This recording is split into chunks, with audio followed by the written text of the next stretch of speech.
ഇന്നത്തെ വീഡിയോയില് നമ്മൾ പറയാൻ പോകുന്നത് തമ്പനയിലെ കണ്ടതുപോലെ തന്നെ ഗുരുവായൂർ ക്ഷേത്രത്തില് നമ്മൾ തൊഴേണ്ടതായിട്ടുള്ള പ്രധാനപ്പെട്ട സ്ഥലങ്ങൾ ഏതൊക്കെയാണ്, നമ്മൾ അറിഞ്ഞിരിക്കേണ്ട സ്ഥലങ്ങൾ ഏതൊക്കെയാണ് എന്നതിനെ കുറിച്ചുള്ള ഒരു വീഡിയോയാണ്. അപ്പോ അതൊക്കെ കണ്ടറിയാനായിട്ടുള്ള അവസരം എല്ലാവർക്കും ഉണ്ടാവും. ഞാൻ ഒരിക്കൽ കൂടി പറയാം, ഇത് അറിയണ പലരും ഉണ്ടാവാം. അവർ ഈ വീഡിയോ സ്കിപ്പ് ചെയ്ത് പോയിക്കോളൂ. ഇത് ഇപ്പോഴും അറിയാത്ത എത്രയോ പേരുണ്ട്, അവർക്ക് വേണ്ടി മാത്രമായിട്ടാണ് ഞാൻ ഈ വീഡിയോ ചെയ്യണത് കേട്ടോ. കാരണം ഇതറിയാത്ത പലരും ഇപ്പോഴും ഗുരുവായൂർ ക്ഷേത്രത്തിൽ വന്ന് ഭഗവാനെ കണ്ട് തൊഴുത ശേഷം ഒന്ന് പ്രദക്ഷിണം വെച്ച് തിരികെ പോകാറാണ് പതിവ്. അപ്പോ നമ്മൾ ഗുരുവായൂർ ക്ഷേത്രത്തിലേക്ക് വരണ സമയത്ത് ഇപ്പോ ചുറ്റമ്പലത്തിനകത്താണെങ്കിലും നാലമ്പലത്തിനകത്താണെങ്കിലും പ്രധാനപ്പെട്ട സ്ഥലങ്ങൾ ഏതൊക്കെയാണ്, എവിടെയൊക്കെയാണ് നമ്മൾ തൊഴേണ്ടത്, അതിന്റെയൊക്കെ പ്രത്യേകതകൾ എന്തൊക്കെയാണെന്നാണ് ഇന്നത്തെ വീഡിയോയിലൂടെ പറയാനായിട്ട് പോകുന്നത് കേട്ടോ. അപ്പോ എല്ലാവരും വീഡിയോ മുഴുവനായിട്ടും കാണാനായിട്ട് ശ്രമിക്കുക കേട്ടോ. ഇപ്പോഴും നാലമ്പലത്തെ കുറിച്ചും അല്ലെങ്കിൽ ചുറ്റമ്പലത്തെ കുറിച്ചും അറിയാത്തവരായിട്ട് പലരും ഉണ്ടാവും. അതായത് നാലമ്പലം എന്ന് പറയണത് എവിടെയാണ്, അല്ലെങ്കിൽ എന്തിനെയാണ് പറയണത്, അല്ലെങ്കിൽ ചുറ്റമ്പലം പറയണത് എവിടെയാണ് എന്നൊക്കെ അറിയാത്തവരായിട്ട് ഉണ്ടാവും. ഇപ്പോ നാലമ്പലം എന്ന് പറയണത് ഭഗവാന്റെ ശ്രീകോവിലും മണ്ഡപവും തിടപ്പള്ളിയും എല്ലാം കൂടി ഉൾപ്പെടുന്ന ആ ഭാഗമാണ് നാലമ്പലം എന്ന് പറയുന്നത്. ചുറ്റമ്പലം അതിന് പുറത്താണ് കേട്ടോ. ഈ കൊടിമരവും നമ്മൾ പ്രദക്ഷിണ വഴി ഉണ്ടല്ലോ, ഈ ശയന പ്രദക്ഷിണവും അടിപ്രദക്ഷിണവും ഒക്കെ നടത്തുന്ന ആ ഭാഗങ്ങളെല്ലാം കൂടി ചേർന്നിട്ടുള്ളതാണ് ചുറ്റമ്പലം എന്ന് പറയുന്നത്. അപ്പൊ നമുക്ക് ആദ്യം തന്നെ നാലമ്പലത്തെ കുറിച്ച് പറയാം കേട്ടോ. ഇപ്പൊ നമ്മള് വാതിൽമാടം കടന്നിട്ട് അങ്ങോട്ട് അകത്തേക്ക് പ്രവേശിക്കുകയാണെങ്കിൽ ആദ്യം തന്നെ ഇടത്തു ഭാഗത്തായിട്ട് ഒരു വിളക്ക് കൊളുത്തി വെച്ചിട്ടുള്ളതായിട്ട് കാണാം. നമ്മളും ഭഗവാനെ തൊഴാനായിട്ട് പോണ സമയത്ത് ആദ്യം അവിടെ ഒന്ന് തൊട്ട് നിറകെ വെക്കാറുണ്ട് കേട്ടോ. അവിടെ എത്തുമ്പോൾ നമ്മൾ സ്മരിക്കേണ്ടത് മേൽപ്പത്തൂരിനെയാണ്. മേൽപ്പത്തൂര് ഭഗവാന് നാരായണീയം എഴുതി സമർപ്പിച്ചിട്ടുള്ള ആ ഒരു ഇടമാണ് അവിടെ വിളക്ക് കൊളുത്തി വെച്ച് അതുകൊണ്ട് സൂചിപ്പിക്കുന്നത്. അവിടെ എഴുതി വെച്ചിട്ടും കൂടിയുണ്ട്, ഇവിടെയാണ് മേൽപ്പത്തൂര് ഭഗവാന് നാരായണീയം എഴുതി സമർപ്പിച്ചിട്ടുള്ളത് എന്ന്. അപ്പൊ അവിടെ ഒന്ന് തൊട്ട് നിറകിൽ വെച്ചിട്ട് നമുക്ക് മുന്നോട്ട് നടക്കാം. അങ്ങനെ നടക്കുന്ന സമയത്ത് ആദ്യം കാണുന്ന ഇടത്തെ ഭാഗത്തായിട്ട് തന്നെ ഒരു തൂണുണ്ട്. ആ തൂണിന് ഒരു പ്രത്യേകതയുണ്ട്. അതെന്താണെന്ന് വെച്ചാല് ആ തൂണിൽ നിന്നാണ് ഭഗവാൻ നരസിംഹമായിട്ട് പുറത്തേക്ക് വന്ന് ആ തൂണ് പിളർന്ന് പുറത്തേക്ക് വന്ന് മേൽപ്പത്തൂരിന് കാട്ടിക്കൊടുക്കണത്. അതായത് മേൽപ്പത്തൂരിന് ഭഗവാനെ കണ്ടിട്ട് വർണ്ണിക്കണമല്ലോ, എങ്ങനെയാണ് നരസിംഹം എന്നൊന്നും മേൽപ്പത്തൂരിന് അറിയില്ല. അപ്പൊ ഭഗവാൻ തന്നെ കാണിച്ചു കൊടുക്കുകയാണ് ആ തൂണ് പിളർന്നിട്ട്. എന്നിട്ട് ആ രംഗം കണ്ടുകൊണ്ടാണ് മേൽപ്പത്തൂര് നാരായണീയത്തില് ഭഗവാന്റെ നരസിംഹാവതാരം വർണ്ണിക്കുന്നത്. അപ്പൊ ഈ തൂണിന്റെ അടുത്തെത്തി കഴിഞ്ഞാല് നമുക്കൊരു കഥ കൂടി സ്മരിക്കേണ്ടതായിട്ടുണ്ട് കേട്ടോ. എല്ലാ ദിവസവും ചെറിയൊരു ഉണ്ണിയായിട്ടാണ് നമ്മുടെ ഭഗവാൻ മേൽപ്പത്തൂരിന് മുന്നില് കഥകളൊക്കെ കേൾക്കാനായിട്ട് വന്നിരിക്കുക. ഒരു കുഞ്ഞു പാവമുണ്ടൊക്കെ ചുറ്റിയിട്ട് പുലിനക മോതിരമൊക്കെ അണിഞ്ഞിട്ട് നല്ല ഭംഗിയുള്ള മാലകളൊക്കെ അണിഞ്ഞിട്ട് ശിരസില് മയിൽപ്പീലിയൊക്കെ ചൂടിയിട്ട് പുഞ്ചിരിച്ചുകൊണ്ട് നല്ല സന്തോഷമാണ് കഥകളൊക്കെ കേട്ടിരിക്കാനേ.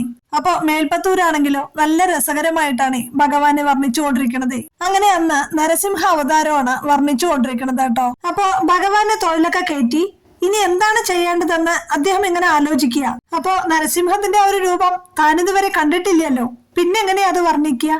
പിന്നെ തനിക്കാണെങ്കിലോ നല്ല ക്ഷീണമായിരിക്കണം, തീരെ മേലൊക്കെ വയ്യാത്ത പോലെയായിട്ട് തോന്നുന്നു, ഇനി അങ്ങോട്ട് എഴുതാനായിട്ടൊന്നും വയ്യ, ഇനി അങ്ങോട്ട് വർണ്ണിക്കാനായിട്ടൊന്നും സാധിക്കില്ല എന്ന് പറഞ്ഞ് അദ്ദേഹം വിശ്രമിക്കാനായിട്ട് അങ്ങോട്ട് പോയി കേട്ടോ.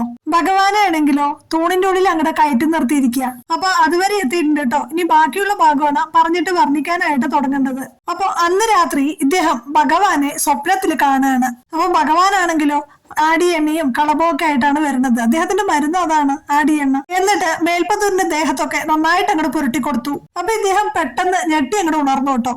എന്നിട്ട് നോക്കുമ്പോ സമയം 3-3:30 ആയിട്ടുണ്ട്. നട തുറക്കേണ്ട സമയമാണല്ലോ. അപ്പൊ അദ്ദേഹം നോക്കുമ്പോ അദ്ദേഹത്തിന്റെ ദേഹത്തുള്ള വേദനയൊക്കെ 3/4 ഭാഗവും മാറിയിരിക്കുന്നു.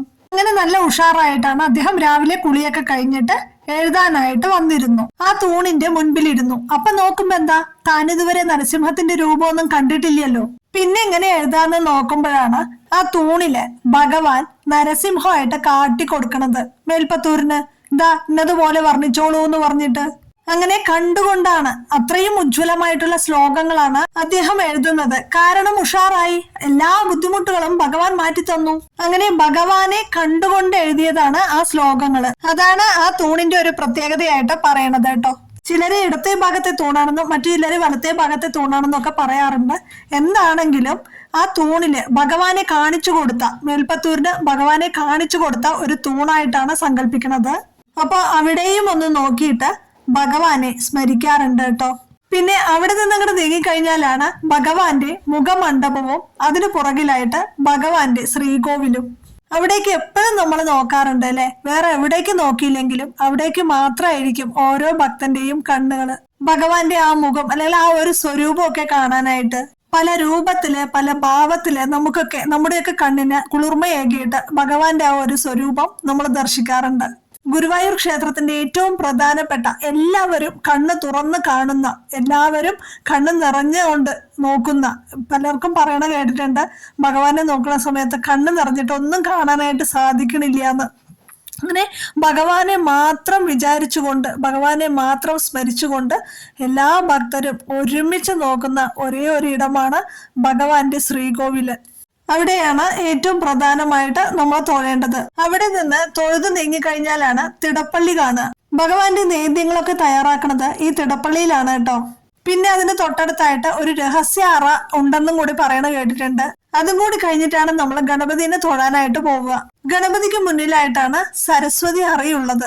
അവിടെ ഒരു സരസ്വതി ദേവിയുടെ ഫോട്ടോയൊക്കെ വെച്ചിട്ട് വിളക്ക് കത്തിച്ചു വെച്ചിട്ടുണ്ട്. സരസ്വതി ദേവിയുടെ പ്രസാദം ഉള്ളൊരു ഭാഗമാണത്. മുൻപ് അവിടെയായിരുന്നു പുസ്തകങ്ങളൊക്കെ പൂജയ്ക്ക് വെക്കുന്നുണ്ടായിരുന്നത്. വളരെ പണ്ട് കാലത്ത്. പിന്നെ തിരക്കൊക്കെ ആയപ്പോ പിന്നെ കൂടുതൽ കുട്ടികളെ പുസ്തകങ്ങളൊക്കെ പൂജയ്ക്ക് വെക്കാനായിട്ടൊക്കെ കൊണ്ടുവന്നപ്പോ പിന്നെ അത് കൂത്തമ്പലത്തിലേക്കാണ് മാറ്റിയത്. അപ്പൊ അവിടെയാണ് സരസ്വതി അറിയുള്ളത്. അപ്പൊ സരസ്വതി ദേവിയെ സങ്കല്പിച്ചുകൊണ്ട് ഇപ്പൊ നമ്മൾ ഗണപതിക്ക് മുന്നിലായിട്ട്, നമ്മൾ ഗണപതിനെ തൊഴാനായിട്ട് നിൽക്കുമ്പോൾ നമ്മുടെ പുറകിലായിട്ടാണ് സരസ്വതി അറിയുള്ളത്. അപ്പൊ അവിടെ നോക്കി ഒന്ന് തൊഴാറുണ്ട് കേട്ടോ. അപ്പൊ സരസ്വതി ദേവിയും തൊഴുത്, സരസ്വതി ദേവിക്ക് മുൻപിലുള്ള ആ ഗണപതിയെയും തൊഴുതിട്ടൊന്നും നമ്മൾ പ്രദക്ഷിണം വെക്കാറ്. മുൻപ് അവിടെ പ്രദക്ഷിണം വെക്കാനായിട്ടൊന്നും സാധിച്ചിരുന്നില്ല. ക്ഷേത്രം പുനർനിർമ്മിച്ച ശേഷമാണ് അവിടെ പ്രദക്ഷിണം വെക്കാനൊക്കെ ആയിട്ട് അത് പണിതത് കേട്ടോ. പിന്നെ അതിന് ശേഷമാണ് നമുക്ക് അനന്തശയനം കാണാനായിട്ട് സാധിക്കുക. ഈ അനന്തശയനത്തിന്റെ വലിയൊരു ശില്പമാണ്. മുൻപ് അവിടെ ഒരു ചുമർ ചിത്രമാണ് ഉണ്ടായിരുന്നത്. അത് ക്ഷേത്രത്തിലെ അഗ്നിബാധയൊക്കെ ഉണ്ടായിരുന്നല്ലോ. അപ്പൊ അത് പൂർണ്ണമായിട്ടും കത്തിനശിച്ചു. അപ്പൊ അതിനുശേഷം പുനർനിർമ്മിക്കുന്ന സമയത്താണ് ഈ ഒരു വലിയ ശില്പം, അതായത് അനന്തശയനത്തിന്റെ ഒരു ശില്പം അവിടെ സ്ഥാപിച്ചത്. അവിടെ വിളക്കൊക്കെ വെക്കാറുണ്ട്. അവിടെ എല്ലാവർക്കും തൊഴാനായിട്ട് സാധിക്കുന്ന ഒരു സ്ഥലമാണ്. മുൻപ് അവിടെ പടിഞ്ഞാറോട്ട് ഒരു വാതിലൊക്കെ ഉണ്ടായിരുന്നു അത്രേ. ഇപ്പൊ അവിടെ വാതിലൊന്നുമില്ല. വളരെ പണ്ടത്തെ കാര്യമാണ് കേട്ടോ പറയണത്. അപ്പൊ വാതിലൊക്കെ ഉണ്ടായിരുന്നു. ഇപ്പൊ അവിടെ വാതിലൊന്നുമില്ല. പിന്നെ അതൊരു ചുമർ ചിത്രമായി. ഇപ്പൊ അവിടെ ഒരു ശില്പമാണ് കാണാനായിട്ട് സാധിക്കുക.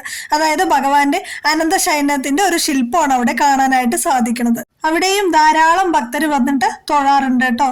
ഈ ക്ഷേത്രത്തിൽ, ഈ ഗുരുവായൂർ ക്ഷേത്രത്തിലെ അഗ്നിബാധ ഉണ്ടായ ഒരു കാര്യം ഞാൻ പറഞ്ഞല്ലോ. അതിനെ പറ്റിയിട്ട് ഒരു വീഡിയോ ഞാൻ ചെയ്തിട്ടുണ്ട്. ഗുരുവായൂർ ക്ഷേത്രത്തിൽ നടന്ന അത്ഭുതം എന്ന് പറഞ്ഞിട്ട്. ആ വീഡിയോ എല്ലാവരും പോയി ഒന്ന് കണ്ടു നോക്കൂ കേട്ടോ. പല കാര്യങ്ങളും അതിൽ നിന്ന് നിങ്ങൾക്ക് മനസ്സിലാക്കാനായിട്ട് സാധിക്കും. പിന്നെ നമ്മൾ ഇങ്ങനെ തൊഴുത് നടന്ന് നീങ്ങുമ്പോൾ വടക്കു ഭാഗത്ത് ഏറ്റവും അറ്റത്തായിട്ട് നൃത്ത അറ കാണാനായിട്ട് സാധിക്കും. അത് ആ പേര് സൂചിപ്പിക്കുന്ന പോലെ തന്നെയാണ്. ഭഗവാൻ നൃത്തം ചെയ്തിട്ടാണ് വില്വമംഗലത്തിന് ദർശനം നൽകിയിട്ടുള്ള ഒരു ഇടമായിട്ടാണ് ഈ നൃത്ത അറയെ കാണുന്നത്. അപ്പൊ ഇങ്ങനെ നൃത്തം ചെയ്യുന്ന സമയത്താണ് തിരുമേനി ഇങ്ങനെ നട തുറക്കാനായിട്ട്, പുലർച്ചെ 3 മണിക്ക് നട തുറക്കാനായിട്ട് വരുന്ന സമയത്ത് ഇങ്ങനെ ഓടിച്ചെന്ന് ചുമരിലൊക്കെ കയറുന്നതായിട്ടുള്ള ഒരു കഥ ഞാൻ പറഞ്ഞിട്ടുണ്ട്. അങ്ങനെ വില്വമംഗലത്തിന് നൃത്തം ചെയ്തുകൊണ്ട് ദർശനം കൊടുത്ത ആ ഒരു ഭാഗമായിട്ടാണ് നൃത്ത അറയെ കാണുന്നത്. അതിനപ്പുറത്താണ് മുളയറ. അപ്പൊ ഈ കലശത്തിനും ഉത്സവത്തിനും ഒക്കെ മുളയിടുന്നത് ആ ഒരു ഭാഗത്തായിട്ടാണ് കേട്ടോ. പിന്നെ മണിക്കിണറും കൂടി ആ ഒരു ഭാഗത്തുണ്ട്. വളരെ പ്രധാനപ്പെട്ട ഒരു ഭാഗമാണ് ഈ മണിക്കിണർ എന്ന് പറയുന്നത്. ഭഗവാന്റെ അഭിഷേകത്തിനും നേദ്യങ്ങൾ തയ്യാറാക്കുന്നതിനും ഒക്കെ തീർത്ഥമെടുക്കുന്നത് ഈ ഒരു മണിക്കിണറിൽ നിന്നാണ് കേട്ടോ. ഈ എല്ലാ ഭാഗങ്ങളും നമുക്ക് നന്നായിട്ട് കാണാൻ സാധിക്കുന്ന ഒരു ഇടങ്ങളാണ്. പിന്നെ ഭക്തരെല്ലാവരും തൊഴുന്ന പ്രധാനപ്പെട്ട ദശാവതാര തൂണുകളുണ്ട്. അത് മത്സ്യാവതാരം, കൂർമാവതാരം തുടങ്ങിയ ഭഗവാന്റെ 10 അവതാരങ്ങളും ആ തൂണുകളില് ശില്പങ്ങളായിട്ട് കൊത്തിവെച്ചിട്ടുണ്ട്. അവിടെ മാലയിടാറുണ്ട്, അവിടെ പ്രാർത്ഥിക്കാറുണ്ട്. പിന്നെ അതിനുശേഷം നമുക്ക് സുബ്രഹ്മണ്യന്റെ, മുരുകന്റെ ഒരു തൂണുണ്ട്. പിന്നെ ഹനുമാന്റെ തൂണുണ്ട്, രാധാകൃഷ്ണന്റെ, കാളിയമർദ്ദനത്തിന്റെ ഒക്കെ തൂണുകൾ അവിടെ ഉണ്ട്. ഇത് കൂടാതെയാണ് ചുമർ ചിത്രങ്ങൾ ഉള്ളത് കേട്ടോ. നാലമ്പലത്തിനകത്ത് മനോഹരമായിട്ടുള്ള ചുമർ ചിത്രങ്ങള് ധാരാളമായിട്ട് ഭഗവാന്റെ കഥകളെ, അതായത് ഭാഗവതമൊക്കെ ആസ്പദമാക്കിയിട്ട് വരച്ചിട്ടുള്ള ചുമർ ചിത്രങ്ങളാണ്. ആ ഓരോ ചുമർ ചിത്രങ്ങൾക്കും ഓരോരോ കഥകൾ പറയാനുണ്ട് കേട്ടോ. ഇപ്പൊ ചുമർ ചിത്രങ്ങളാണെങ്കിൽ ആ തെക്കുഭാഗത്തായിട്ട് കിഴക്കുഭാഗത്തായിട്ടുള്ള ആലിലക്കണ്ണൻ മുതൽ തുടങ്ങും. പിന്നെ തെക്കുഭാഗത്തായിട്ടുള്ള ചിത്രങ്ങള്, പിന്നെ വടക്കുഭാഗത്തും പടിഞ്ഞാറു ഭാഗത്തും എല്ലാം കൃഷ്ണലീലകള്, അതുപോലെ ഓരോരോ സംഭവ കഥകള് അതിനെ ആസ്പദമാക്കിയിട്ടുള്ള ചിത്രങ്ങളാണ്. പിന്നെയാണ് ദാരുശില്പങ്ങള്. അതിലേറ്റവും പ്രധാനപ്പെട്ടത് നരസിംഹമൂർത്തിയുടെ ശില്പങ്ങളാണ് കേട്ടോ. പടിഞ്ഞാറ് ഭാഗത്തായിട്ടാണ് നമുക്ക് ആ ഒരു ശില്പം കാണാനായിട്ട് സാധിക്കുന്നത്. ശ്രീകോവിലിന്റെ പടിഞ്ഞാറ് ഭാഗത്തുള്ള ഒരു ചുമരിലാണ് ഭംഗിയായിട്ടുള്ള നരസിംഹമൂർത്തിയുടെ ഒരു ശില്പം കാണാനായിട്ട് സാധിക്കുക. അത് 3 തട്ടുകളിലായിട്ടാണ് 3 ശില്പങ്ങൾ മേലേക്ക് ഇങ്ങനെയായിട്ട് നമുക്ക് കാണാനായിട്ട് സാധിക്കും കേട്ടോ. പിന്നെയുള്ളത് വടക്കു ഭാഗത്തായിട്ട് ഭഗവാന്റെ ജനനം ഇങ്ങനെ മനോഹരമായിട്ട് കൊത്തിവെച്ചിട്ടുണ്ട്. അതൊക്കെ നമുക്ക് കാണാവുന്നതാണ് കേട്ടോ. നല്ല രസമാണ്. കുഞ്ഞു ഭഗവാൻ ജനിക്കുന്ന ഒരു ദാരുശില്പങ്ങളൊക്കെ അവിടെ മനോഹരമായിട്ടുണ്ട്. അതൊക്കെ നമുക്ക് കാണാവുന്നതാണ്. എല്ലാ ചുമർ ചിത്രങ്ങളും അവിടെയുണ്ട്. അതിൽ ഏറ്റവും പ്രധാനപ്പെട്ട നമുക്ക് എല്ലാവർക്കും അറിയുന്ന ഒരു ചുമർ ചിത്രമാണ് താമരക്കണ്ണൻ. അതായത് കൽപ്പവൃക്ഷത്തിന്റെ ചോട്ടിലുള്ള താമരയിലിരിക്കുന്ന ഈ ഭഗവാനെ കണ്ട് തൊഴുതു കഴിഞ്ഞാല്, അതായത് ഈ വൃക്ഷത്തിന് ഒരു പ്രത്യേകതയുണ്ട്.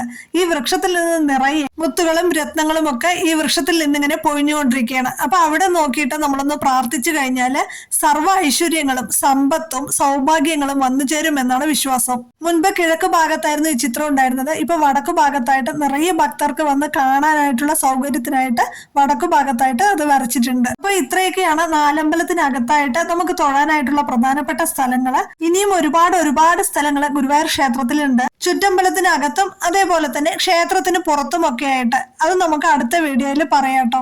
അപ്പൊ ഇതൊക്കെ എല്ലാവർക്കും മനസ്സിലായി എന്ന് വിചാരിക്കുന്നു. അപ്പൊ ഇനി എല്ലാവരും ഗുരുവായൂർ വരണ സമയത്ത് ഇതൊക്കെ നോക്കിയും കണ്ടും എല്ലാവരും നന്നായിട്ട് തൊഴുതാനായിട്ട് എല്ലാവർക്കും സാധിക്കട്ടെ. അപ്പൊ അടുത്ത വീഡിയോയിൽ കാണാട്ടോ.